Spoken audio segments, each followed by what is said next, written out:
दोस्तों, अगर आप भी कोई कार लेने की सोच रहे हैं या फिर आपके घर रिश्तेदार दोस्तों में कोई कार लेने के लिए सोच रहा है तो उसको ये वीडियो जरूर शेयर करिएगा, क्योंकि मैं आपको कुछ ऐसा इंपॉर्टेंट बताने वाला हूं जिससे आपका 2.5 से 3 लाख रुपए बच सकता है।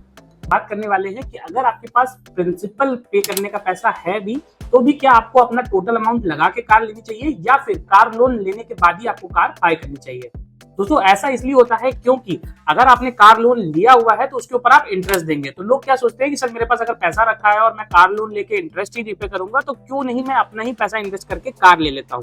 तो दोस्तों, अगर आप ऐसा करने की सोच रहे हैं तो ये आपके लिए बहुत बड़ा एक गलत डिसीजन होगा, क्योंकि चलिए इसको मैं आपको एक एग्जाम्पल से समझाता हूँ। सपोज आपने कोई कार पसंद करी जो कि 20 लाख रुपए की थी और आप 5 लाख रुपए अपना डाउन पेमेंट करके उसके ऊपर 15 लाख रुपए का लोन करवा लेते हैं। तो यहाँ पे आपके पास दो ऑप्शन हो गए कि अगर आपके पास 20 लाख रुपए थे तो आपने पूरा 20 लाख रुपए कार में दे दिया। अगर आप ऐसा करेंगे तो आपके पास जो बचा हुआ 15 लाख था वो आप मार्केट में इन्वेस्ट नहीं कर पाएंगे। और सबसे सेफ ऑप्शन पे चलते हैं जहां हम लोग बात करेंगे फिक्स डिपॉजिट की, जो आपको एटलीस्ट 8% का रिटर्न दे देता है।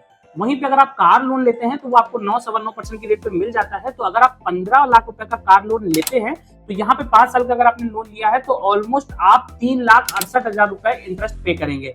बट अगर आपने वही 15 लाख रुपए फिक्स डिपॉजिट में लगा दिया है और आपको 8% का रिटर्न मिलता है, तो वहां पे आपको 7,28,000 रुपए का इंटरेस्ट मिलेगा।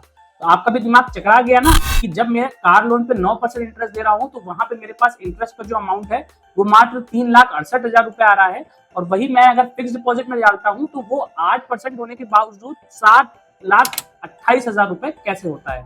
दोस्तों, इसकी एक बहुत ही छोटी सी कैलकुलेशन है कि जो कार लोन होता है, जो उसका इंटरेस्ट लगता है वो रिड्यूसिंग बैलेंस पे लगता है। जैसे जैसे आप ईएमआई देते जाते हैं आपका प्रिंसिपल रिड्यूस हो जाता है और लास्ट की ईएमआई में आपको ब्याज बहुत कम देना पड़ता है। वहीं अगर आप फिक्स डिपॉजिट में पैसा रखते हैं तो वो आपको फिक्स डिपॉजिट का प्रिंसिपल प्लस इंटरेस्ट वो ऐड होने के बाद जो अमाउंट आता है उसके ऊपर नेक्स्ट इंटरेस्ट मिलता है। जैसे जैसे लेटर स्टेजेस में पहुंचते हैं आपको बहुत मोटा अमाउंट मिलता है इंटरेस्ट के तौर पे। तो अगर आपके पास भी पैसा पूरा इकट्ठा है तो फिर भी मैं आपसे कहूंगा कि आप लोन लेके ही कार बाय करें, क्योंकि इस एग्जाम्पल से समझे तो कम से कम आपको 2.5 से 3 लाख का फायदा हो जाएगा।